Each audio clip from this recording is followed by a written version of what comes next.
ৰাহুল সোনিয়ালৈ সাময়িক সকাহ। এনফোৰ্সমেণ্ট ডাইৰেক্টৰেটৰ চাৰ্জশ্বিট গ্ৰহণ নকৰিলে আদালতে।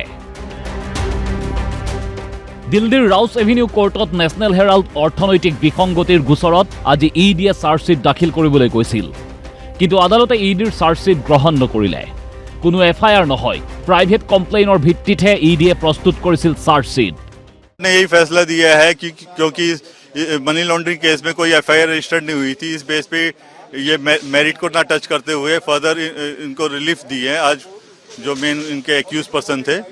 बाकी कोर्ट ने ये जो कंप्लेंट थे डॉक्टर सुब्रमण्यम स्वामी उनका जिक्र किया कि उन्होंने कंप्लेंट दी थी ईडी को, तो ईडी ने अगर उस पर कोई एफआईआर अगर रजिस्टर्ड नहीं करी है तो इस बेस पे उन्होंने थोड़ा ड्रॉप आउट किया है, लेकिन मेरिट को कोई टच नहीं किया। Court has told the ED that since it is filed by a private complainant under Section 3 of Money Laundering Act, we cannot acknowledge this complaint in court of law. It is illegal in rule of law. Before FIR, it cannot be, trial cannot be run in the court. তদন্ত চলাই যাব পাৰিব ইডিয়ে। National Herald গোচৰত ইডিক তদন্ত চলাই যোৱাৰ অনুমতি প্ৰদান কৰিছে ৰাউছ এভিনিউ কোৰ্টে। আদালতৰ এই সিদ্ধান্তত স্বাভাৱিকতেই আনন্দিত কংগ্ৰেছ শিবিৰ। সমগ্ৰ গোচৰটোকেই ভিত্তিহীন আখ্যা। নেশ্যনেল হেৰাল্ড গোচৰ প্ৰসংগত এনেদৰে ক'লে সাংসদ অভিষেক মনু সিংভিয়ে। मैंने इस महत्वपूर्ण मामले की दलील खुद ने की थी राउस एवेन्यू में। बहुत महत्वपूर्ण निर्णय है। इस बात पे कॉग्निजेंस सबसे नीचे वाली छोटी सी चीज होती है। कोर्ट कॉग्निजेंस भी नहीं ले, इसका मतलब है कि ये तथ्य विहीन केस है और आपको इससे मालूम पड़ता है कि किस प्रकार से हल्ला शोर मचा के मीडिया में एक बहुत बड़ा एक बवंडर बनाकर ये चीज की जाती है। কংগ্ৰেছী সাংসদ কে চি বেণুগোপালৰ মতে আদালতে পৰ্দাফাছ কৰিছে ইডিৰ এই গোচৰ বিজেপিৰ ৰাজনৈতিক অভিসন্ধি।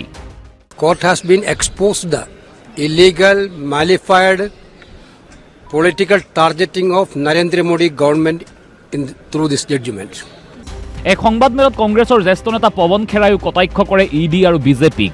সংবিধান ৰক্ষা কৰিব বিচৰাসকলক এনেদৰেই বিজেপিয়ে আক্ৰমণ কৰে বুলি দাবী পৱন খেৰাৰ। इस देश का संविधान और इस देश का लोकतंत्र तबाही होने की कगार पर है। अगर उसको कोई रोक कर खड़ा है तो वो राहुल गांधी है, वो कांग्रेस पार्टी है। ये साजिश इसलिए रची जा रही है कि कैसे राहुल गांधी को हतोत्साहित करें, डिस्करेज करें, उनको रोकें। और ये साजिश राहुल गांधी के खिलाफ नहीं है, सोनिया गांधी के खिलाफ नहीं है, कांग्रेस पार्टी के खिलाफ नहीं है। साजिश आप सबके खिलाफ है। ये साजिश इस देश के लोकतंत्र के खिलाफ है। ये साजिश इस देश के संविधान के खिलाफ है। ये साजिश एक एक भारतवासी के मौलिक अधिकारों के खिलाफ है। ये गैंग्स ऑफ गांधीनगर जिस तरह से हमारी एजेंसीज का दुरुपयोग करता है, आज वो बेनकाब हो गया। आज उस पोल खुल गई। राउस एवेन्यू की एक अदालत ने नेशनल हेरल्ड, जो पिछले 12 साल से आप लोग रोज सुनते हैं लगभग, का जो केस जो ईडी ने एक फर्जी केस बनाया था, आज ईडी के उस केस का संज्ञान लेने से इनकार कर दिया। The court has refused to take cognizance of the ED's case on National Herald against Mrs. Sonia Gandhi, against Mr. Rahul Gandhi and others.